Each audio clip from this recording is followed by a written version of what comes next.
Come in.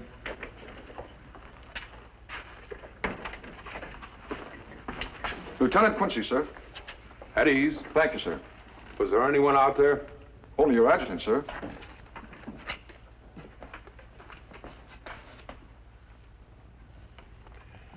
Lieutenant, I have a special assignment for you. Yes, sir. This dispatch must get to Fort Apache with the least possible delay. It is to be delivered in person to Major Harvey, the commander there. I can leave for Fort Apache tonight, sir. You could, but even more important than speed is secrecy. To give you, shall we call it, a legitimate reason for traveling west, I have approved your request for a 15-day leave. Your leave papers are all made out. Yes, sir. Also, you will travel by stagecoach. You'll take the westbound that passes through here tomorrow morning. The stage line will take you to Black River, then north to Fort Apache. Are there any questions, Lieutenant? Well, sir, may I ask the reason for all this secrecy? Well, I guess you're entitled to some explanation. You've heard, of course, of the Indians around Fort Apache having been seen with new rapid-fire repeating rifles? Yes, sir. Well, the undercover agent who's been buying those rifles in the east has been arrested, and he's named the men he's been working for. That dispatch contains the names of the men who've been reselling the rifles to the Indians. I'll see that it's delivered to Major Harvey, sir. Remember, if the men responsible for this gun running should learn the contents of that dispatch, they'll probably head for the border, and we'll never be able to lay hands on them. Well, Lieutenant, good luck. Thank you, sir.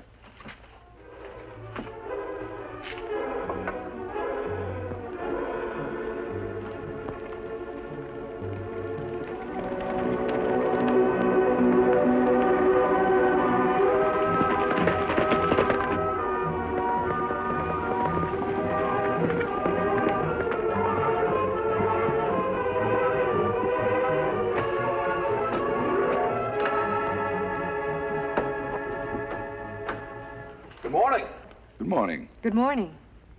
Since we'll be traveling together, may I introduce myself? I'm Lieutenant Jack Quincy.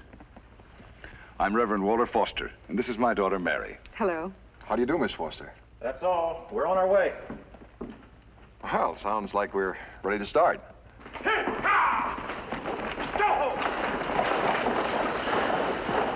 Tell me, Reverend Foster, what is it that takes you and your daughter to Fort Apache? Well, Dad's going to take over Reverend Smith's church on Black Eagle's reservation near Fort Apache. Well, it seems, as the saying goes out here in the West, my daughter has beat me to the draw. Oh, Dad. I've heard of Reverend Smith, and of the many fine things he's been doing for the Indians on the reservation. He's a fine man. He's made many friends among the Indians, teaching them, ministering to their ills. But I still wonder what could have persuaded him to give up his church. Well, we'll be in Black River day after tomorrow, and I'm sure you'll find that there's a simple explanation for it. I hope so. I certainly hope so.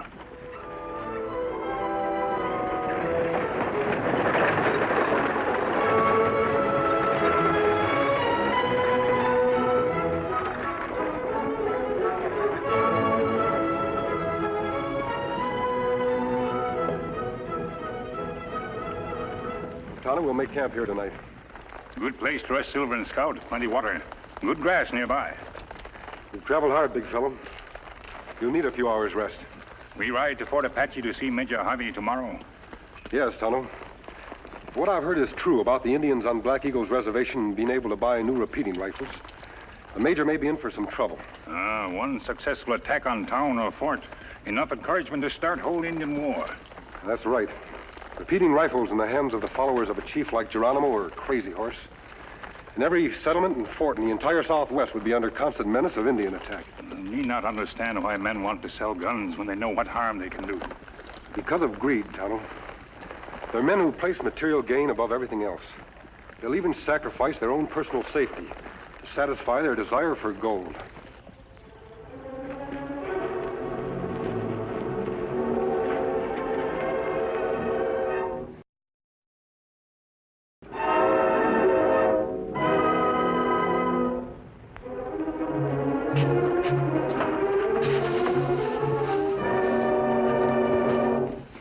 Hey, Gus, ain't they beauties?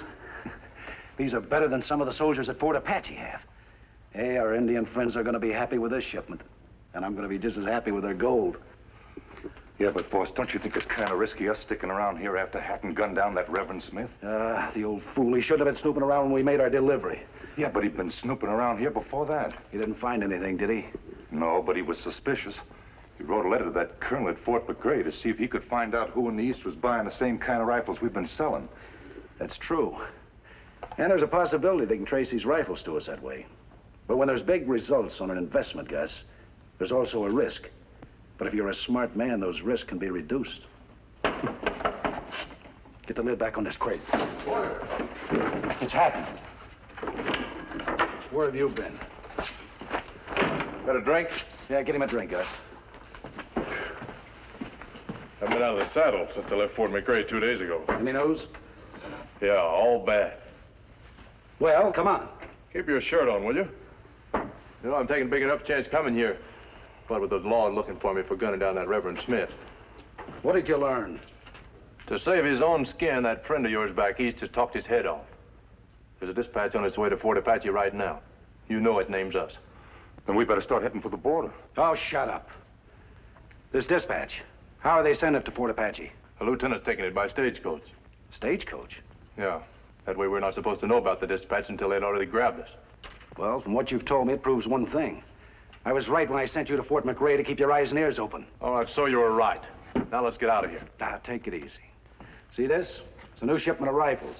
In a few days, the Indians are going to have enough gold to buy them. Yeah, in a few days, we'll be in Fort Apache guardhouse. No, not necessarily. I don't get you. The stagecoach the lieutenant's on. When does it arrive here at Black River? Sometime tomorrow afternoon. Then there's no reason for that dispatch to be delivered. What do you got in mind? Just this. If we can delay delivery of that dispatch for a few days, we can sell this shipment of rifles and be over the border safely in no time. Yeah, but how are we going to keep the lieutenant from delivering it? It's very simple. Now, you and Hatton, tomorrow I want you at Red Rock. And here's what I want you to do. See it yet? No, not yet. Yeah, here it comes now.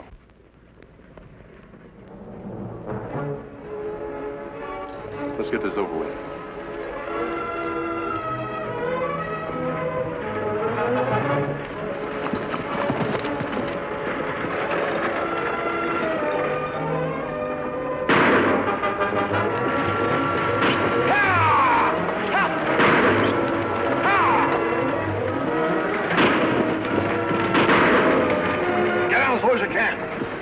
Indians, Lieutenant? Hold up a minute, I think they're masked.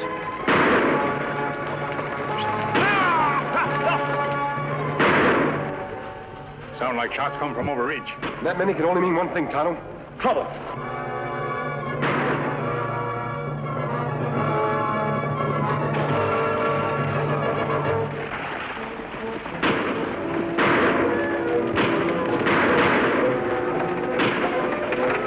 Lieutenant!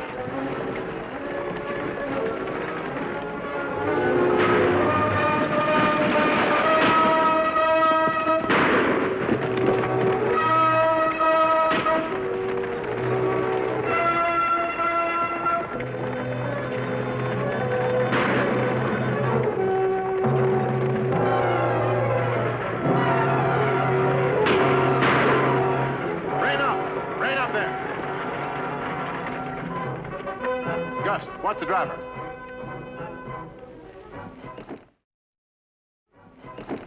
You, Lieutenant, get out of there. But he's been hurt. He'll be dead if he doesn't get out.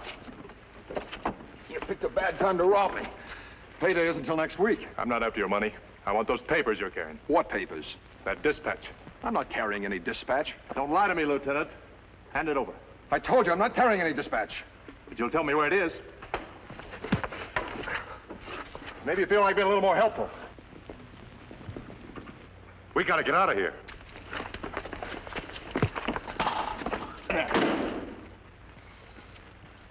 Throw those lines away and get out.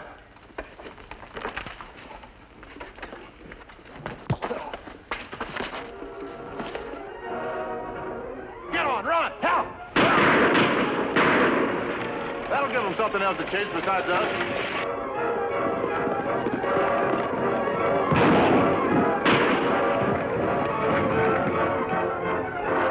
See what you can do here. I'll go after the stage.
Are you both all right? Another masked man. My mask is unimportant at the moment. I think we're all right. And you, miss? I am. Good. Then we'll go back to where I left my friend.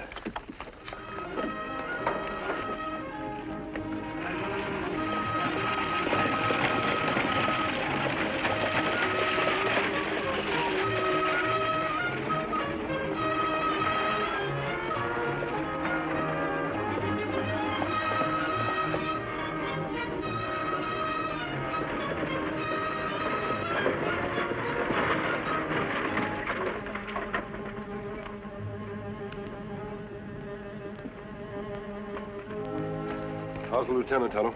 Him hurt bad, Kimasabi. Him been shot in shoulder. Driver have bad cut on head. Is there anything I can do? The lieutenant is hurt badly. He needs medical care. Tonto can take him and the driver into Black River in the stage. There's a doctor there. Me finish bandage, then we ready to go. Let me help. Did you recognize the hold-up men? They were both masked. However, they weren't interested in money. They weren't interested in money? No. They seemed more interested in some papers they thought that the lieutenant was carrying. And he wasn't carrying any papers? I don't believe so. The lieutenant said he wasn't. One of the hold-up men searched him, but didn't find any. I see. We ready to go, Kimasabi. Good. After we put the lieutenant and the driver in the stagecoach, I'll try to pick up the trail of the hold-up men. I'll meet you later at camp. Maybe there. Things have happened so fast, I haven't yet had time to thank you for saving our lives. We're glad we could help, sir. The important thing now is the lieutenant's life.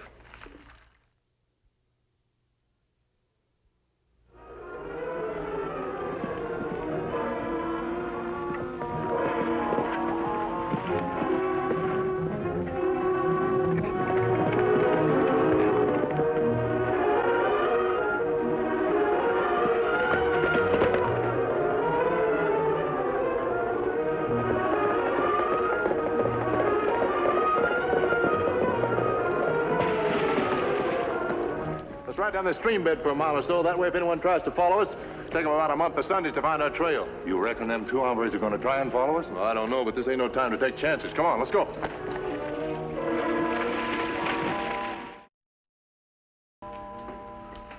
His pulse is becoming stronger. I'm so glad. We're all glad, Mary. That was a nasty cut on the lieutenant's head. A dispatch. He wanted it. I didn't give it to them. Easy, Lieutenant, easy. I didn't give it to them. They didn't get it. They didn't get it. He's dropped off into a natural sleep. At the moment, that's the best thing for him. Then the lieutenant be all right. Yes, I think so. Well, that's certainly good news, Doctor. The lieutenant owes his life to you, Indian. Where'd the Indian go? Why, he's gone. His masked man didn't wait around for any thanks either.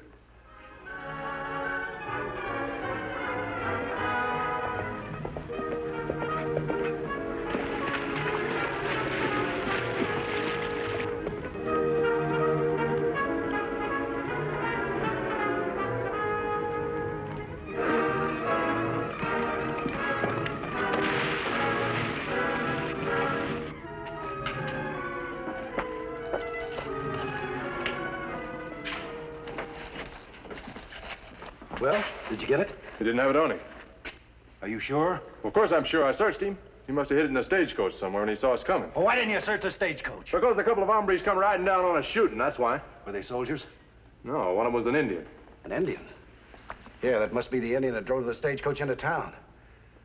Like you say, they must have hid that dispatch somewhere on the stagecoach, and we're gonna get it. Yeah, but Clem will be around the stage line stable where the coach is. Don't worry about Clem. We'll take care of him.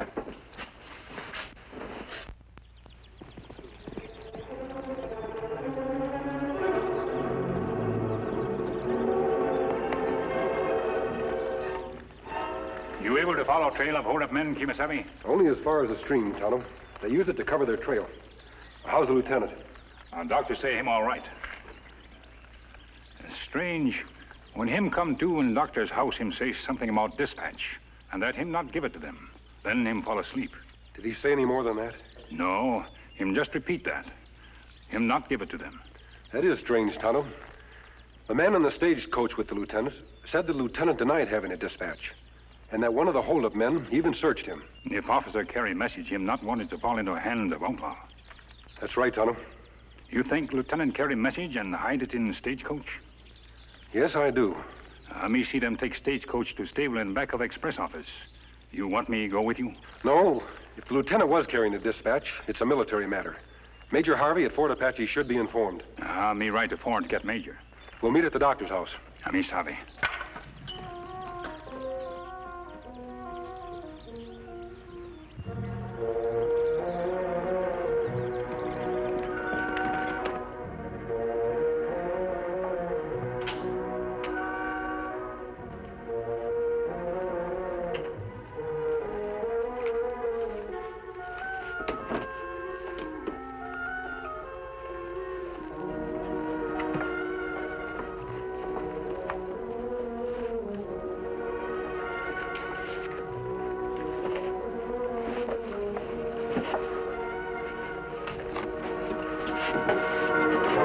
Easy, mister. Get your hands up. Mask, just like the others. The others? As if you didn't know. My mask doesn't mean I'm an outlaw. We'll let the sheriff decide that. It's, possible I didn't come here alone. I'm not falling for that old trick. There may be a gun pointed right now at your back. Keep your hands away from those guns. Get them high, mister. Just as you say. Well, what are you going to do now that you got the drop on me? I told you I wasn't an outlaw. All I want is some information. Information? The men who tied you up. Do you know why they came here? They were looking for something in the stagecoach. An envelope, I think. Did they find it? I don't think so. I heard one of them say that maybe the preacher or the girl had it. I guess they were talking about that minister and his daughter that came in on the stage today. Go on. Well, one of them that seemed to be the leader said that if the preacher or the girl did have it, that he'd get it away from them. Say, mister, what's so important about that envelope anyway? I don't know, but the lives of two innocent people are in danger because of it.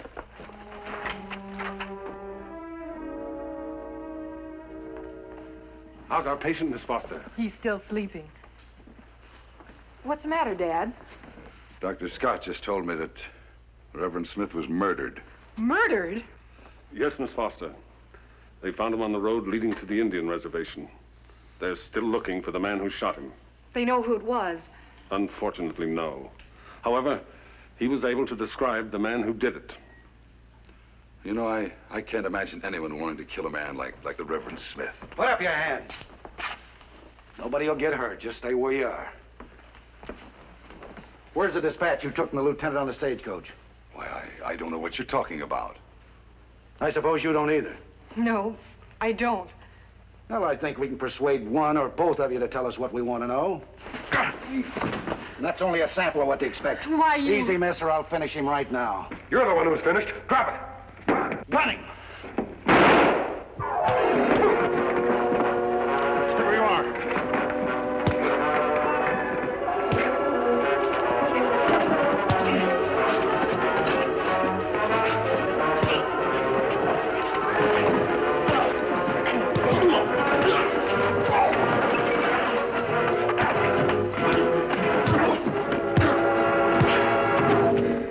You all right, Kimasabi? Yes, Tonto. Sergeant, take charge of that man. You all right, Dad? Why, of course, Mary. I didn't spend 10 years preaching from the back of wagons and in tents without learning a trick or two. Me see you can do more than just preach. Well, the good Lord tells us it is more blessed to give than to receive. What are you doing here, Boyer? You can ask this one the same question. Let's have a look at your face. Major, remember the description Hiram Smith gave of the man who shot him? Yes, and it fits this man right down to the scar on his cheek. Sergeant, take him and the other two prisoners out. Tonto spoke of a young lieutenant and a dispatch. That's the lieutenant, sir. Lieutenant. Lieutenant. Major Harvey, Yes, Lieutenant. I have a dispatch for you, sir. It's between the pages of Reverend Foster's Bible. In my Bible? Well, I had it over... Me find it. Oh, thank you.